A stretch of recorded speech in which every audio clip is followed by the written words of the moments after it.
Guys, welcome back to my channel. घर में उठते ही साथ सबसे पहले मैं किचन में चेक इन करती हूँ। ये पता नहीं कुछ तो सब्जी है, मूली की भाजी है या पता नहीं कौन सी सब्जी है। और ये मेरी माँ ने रात को छोले भिगो के रखे थे क्योंकि मुझे बहुत ज्यादा पसंद है और ब्रेकफास्ट में ये बनने वाला है। दिन ब दिन मैं और ज्यादा चटोरी बनती जा रही हूँ। हर एक मील के साथ मुझे कोई ना कोई चटनी खानी बहुत पसंद है। आज मम्मी ने बनाई है ग्रीन चटनी जो कि तिल और धनिया से बनी है, और रेड चटनी जो कि गार्लिक एंड मिर्ची से बनी है। This is another one of my favourite breakfast. आज तो फिर भी कटोरे में लिया, वरना ज्यादातर मैं डायरेक्ट कुकर से ही खा लेती हूँ। और फिर मैंने थोड़ी सी घी भी ले ली, मिर्च भी है जो मैं नहीं बाकी सारे खा रहे थे क्योंकि मैं इतना स्पाइसी नहीं खा पाती हूँ। अभी इस वीडियो को एडिट करते टाइम मैं हॉस्टल में हूँ और मुझे घर के खाने की इतनी ज्यादा याद आ रही है कि क्या बताऊँ। थोड़ा सा मेरा पसीना भी देख लो गाइस, लड़की काम तो करती है। इस वीडियो में मैं बेसिकली दिखाने वाली हूँ कि समर वेकेशन में मैंने क्या क्या बनाने की कोशिश की थी। सबसे पहले जो था वो था ढोकला, क्योंकि मैंने ढोकला बहु पसंद आवे छे और हमारे घर के सामने ढोकला मिलना मुश्किल तो क्या नामुमकिन ही मान लो। इस मास्टरपीस को इन्वेंट किया था मैंने और मेरे भैया ने मिलके। यूट्यूब से सारी चीज़ें हमने देख देख के मेजरमेंट करके डाली, जिसके लिए मेरी माँ ने हमें वार्न किया था कि ऐसा मत करो, उससे ज़्यादा मत देखो, मैं जैसा बोलती हूँ वैसा ही करो।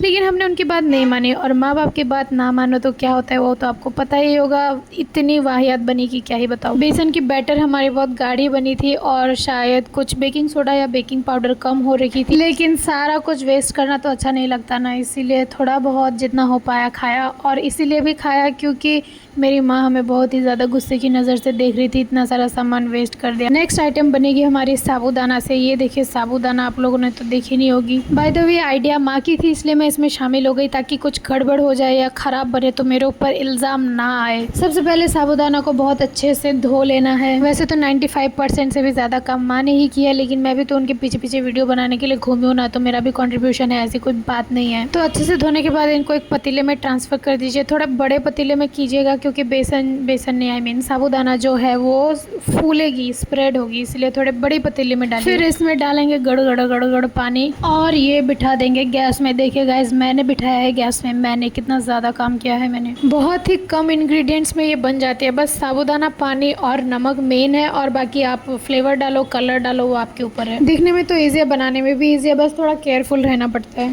थोड़ा सा गर्म होने के बाद आपको स्टर करना स्टार्ट कर देना है, वरना ये नीचे चिपक जाएगी और अच्छी नहीं बनेगी। इसको पहले हाई फ्लेम में, फिर मीडियम फ्लेम में, फिर लास्ट में एकदम लो फ्लेम में पकानी है जब तक ये बॉयल नहीं हो जाती और फूल नहीं जाती पूरी तरीके से। थोड़ा पंखे के नीचे ठंडा कर लीजिए ताकि ये आठा आठा हो जाए, क्या बोलते हैं उसको, चिपचिपा हो जाए। हमारा घर का खिलौना भी आ गया सब देखने के लिए कि सब ठीक ठाक हो रहा है कि नहीं, सब अच्छे से चल रहा है कि नहीं। बोलने लगा तुम रहने दो, मैं कर देता हूँ। और इसको पता नहीं था क्या बन रहा है तो बार बार पूछ रहा था, लड्डू बन रहा है, लड्डू बन रहा है, लड्डू कब बनेगा, लड्डू हो गया क्या, मैं खाऊंगा। ये है हमारा छोटू सा बच्चा, इसका वैसे तो खेलने का टाइम था लेकिन लड्डू खाने के लिए मेरे से बहुत तेल मार रहा था। वैसे मुझे इसके साथ टाइम स्पेंड करना बहुत पसंद है और मेरे साथ ही वीडियो बनाना। फिर हमें चाहिए धूप। माँ ने पता नहीं कहाँ से केले के पत्ते जुगाड़ के, क्योंकि केले के पत्ते में डालो तो बहुत अच्छे से निकलता है, प्लास्टिक वगैरह में इतना अच्छे से निकलता नहीं है। फिर मम्मी ने डालना शुरू किया, इक्वल हो ना हो बस जैसे तैसे डाल दो। मतलब हमारी थोड़ी सी हल्की बनी थी और थोड़ा सा गाढ़ा होने से सही था, लेकिन धूप एक धूप एक्स्ट्रा लगेगा, पर कोई बात नहीं, वैसी बन जाएगी जैसा हम चाहते हैं। तो मैंने अभी तक बताया नहीं, हम बना रहे हैं साबूदाना पापड़। एक धूप के बाद ये कुछ ऐसा दिखने लगा, मतलब अभी सूखने बाकी थे, खाने लायक बने नहीं थे अभी तक। फाइनली तीसरी धूप के बाद एकदम परफेक्ट बन चुकी थी खाने के लिए, और मैंने सोचा कि इसको ब्रेकफास्ट में थोड़ा सा तल देती हूँ।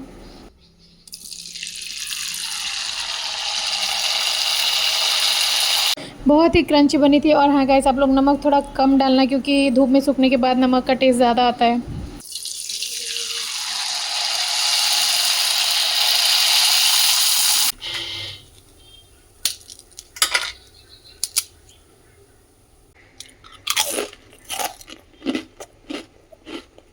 नेक्स्ट है हमारा बहुत ही सिंपल सा ओरियो केक, जिसको मैंने इतना कॉम्प्लेक्स कर दिया कि क्या ही बताऊँ। पहले मैंने सारी सामग्रियाँ रेडी की। हमारे घर में कुछ लोग अंडे की जो स्मेल है वो नहीं सह सकते, तो मैंने अंडा नहीं डाला। सबसे पहले बिस्किट और इसके क्रीम को अलग कर लेना है, आई मीन सेपरेट कर लेना है। फिर इसके जो रैपर्स है उसको डस्टबिन में सही सलामत फेंकना है। बिस्किट को अच्छे से मिक्सर में ग्राइंड कर लेंगे। पहले ये गर गर करेगा, लेकिन फिर ये टर टर करेगा। जोश जोश में मैंने वो सारी चीज़ें भी ऐड कर दी जो कि रेसिपी वीडियो में मेंशन नहीं थी, और ना ही मेरी बहन बहन जिसने मुझे ये रेसिपी बताई थी उसने भी नहीं कहा था कि आटा या मैदा डाल सकते, लेकिन मैंने, मुझ महान आत्मा में पता नहीं क्या आई, मैंने थोड़ा सा मैदा और थोड़ा सा आटा ऐड कर दिया और उसके बाद बेकिंग सोडा, बेकिंग पाउडर जो भी था। मैं चाहती तो आटा, मैदा और ये चीनी स्किप कर सकती थी, लेकिन मेरी गांड मस्ती तो देखो। पानी इज फॉर बिगिनर्स, सो हम इसमें डालेंगे मिल्क। वो बात अलग है कि इसके बाद मैंने पानी भी ऐड की थी क्योंकि मिल्क थोड़ी कम थी गाइस घर में। ये है सबसे इम्पोर्टेंट पार्ट, मिक्सिंग जब तक इसके सारे लम्प्स खत्म नहीं हो जाते। ये स्टेप मैंने बहुत ही ध्यान से किया क्योंकि पहले वाले स्टेप्स में मैं थोड़ी गड़बड़ कर चुकी थी। हाँ माना अभी थोड़ा फंगस लग गया जैसा लग रहा है, लेकिन इसको अच्छे से मिक्स करने के बाद ये क्या शानदार, मजेदार, जबरदस्त, जिंदाबाद बन गया। देखिए हम लोग गरीब है इसलिए ना ही हमारे पास विस्किंग मशीन है, ना ही फ्रॉदिंग मशीन है और चम्मच से सारे लम्प्स नहीं जा रहे थे, इसलिए मैंने एक बहुत ही इंपॉर्टेंट चीज का सहारा लिया जो कि है मेरे साफ सुथरे धुले हुए हाथ। कटोरी में ही बना लेते हैं गाइस क्योंकि मोल्ड भी नहीं है, इसमें बटर, घी, तेल जो भी है वो सब पोत दो। ये स्टेप बहुत ही सेटिस्फैक्टरी था, ऐसा लग रहा है कि चॉकलेट की नदी बह रही है। सारा इसमें डाल दो, लास्ट में एक दो बूंद बचे तो उसको चाट के खा लेना। फिर मैंने जुगाड़ लगाई, पतीले में पतीला, पतीले में कटोरी, कटोरी पानी में, पानी के नीचे स्टैंड,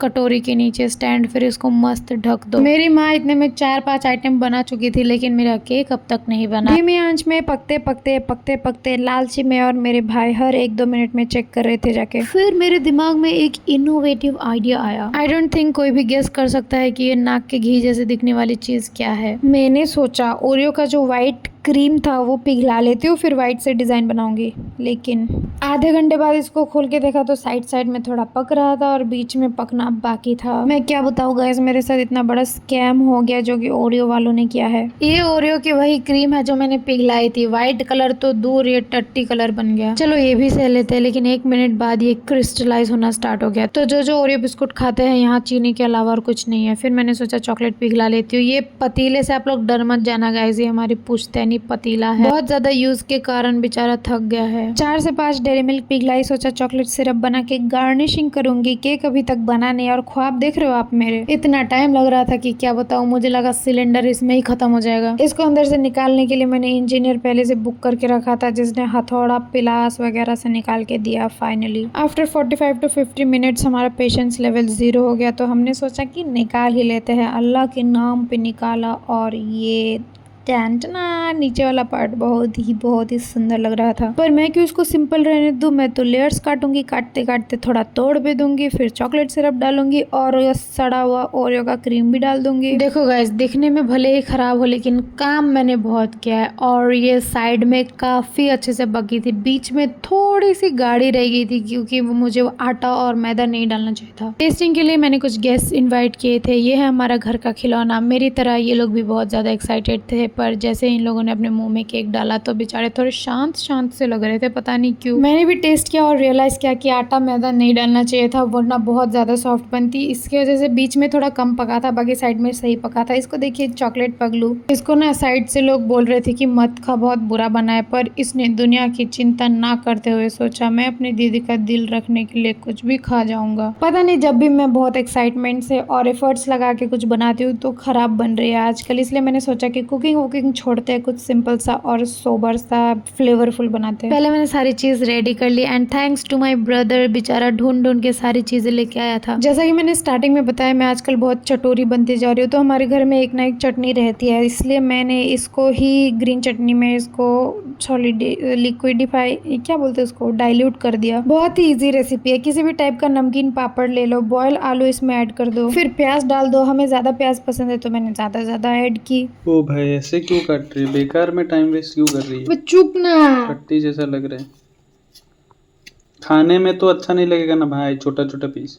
कहाँ छोटा है भाई, ये छोटा है क्या? छोटा नहीं, बड़ा पीस है ये, बड़ा ही डालते। फिर मैंने हरी मिर्ची डाली क्योंकि इसके बिना सब अधूरा है। अब हम ग्रीन चटनी ऐड कर देंगे। इसमें मैंने एक यूनिक इंग्रेडिएंट ऐड की है जो कि है रॉ गुआवा, जो टेक्सचर बहुत अच्छा आता है उससे। हरी धनिया, हरी मिर्च और चने और नमक। थोड़ी सी टेंगी फ्लेवर के लिए मेरे पास इमली नहीं थी तो मैंने हरी चटनी में ही थोड़ी सी नींबू ऐड कर दी थी। मैंने सोचा बाजार के रेड कलर चटनी के बजाय स्पाइसी टमाटो केचप डाल दिया जाए। उसके बाद सबसे इम्पोर्टेंट हेड इंग्रेडिएंट दही। प्लेन दही, इसमें चीनी बिल्कुल ऐड मत कीजिएगा, थोड़ा सा नमक आप ऐड कर सकते हैं।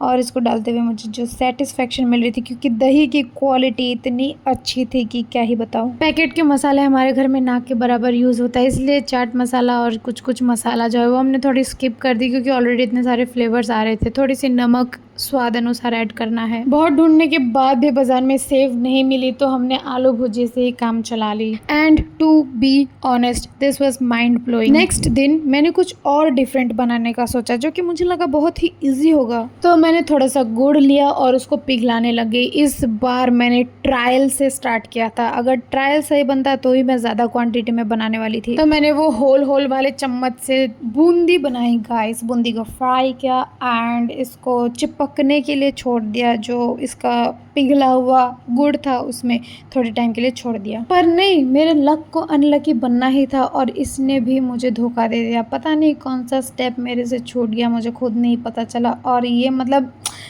ओ माय गॉड, मैं क्या ही बताऊँ, मतलब आई एम सो डन। मैंने सोचा था अरे ये तो बन ही जाएगा, इतना इजी है, इतना टेस्टी है, सारी सामग्री डाली है, तो क्या प्रॉब्लम है, आई डोंट नो। ये चिपकने का नाम ही नहीं ले रही थी, क्या ही बताओ।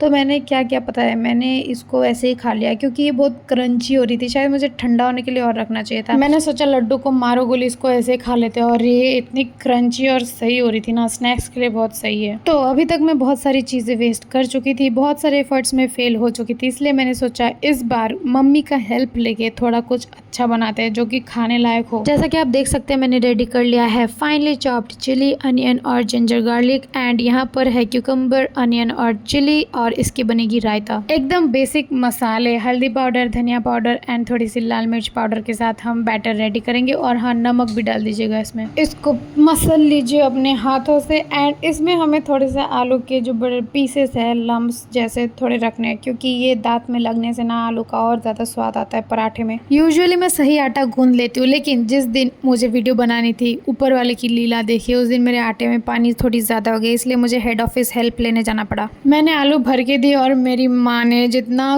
कम फट सके उतना कोशिश किया इसको अच्छे से बेलने का। लेकिन मेन चीज़ ही अगर गड़बड़ा गई है, जो कि आटा जिसमें पानी ज़्यादा हो गया, तो कैसे परफेक्टली बेला जा सकता है इसको। लास्ट होप यही थी कि इसको फ्राई अच्छे से करो, तो मस्त घी लगा के मैं फ्राई करना शुरू करती हूँ। अच्छा बोलूँगी तो आप लोग सोच सकते हो कि टूटा फूटा है फिर भी तारीफ करे, लेकिन क्या ही बताऊँ, वही है, कुछ खाने होते हैं ना, दिखने में ख़राब होने से भी टेस्ट सही होता है, और कुछ होते हैं जो दिखने में अच्छे होते हैं, टेस्ट ख़राब होती है। रायता भी हमारा रेडी हो रहा था, जो कि मैंने अपने भैया को बोला था कि चल दिखा अपना मसल पाव और इसको घुमा मिक्स कर। और आजकल हमें आलू पराठा रायते के साथ खाने की आदत हो गई है, बिना रायते के पसंद नहीं आती।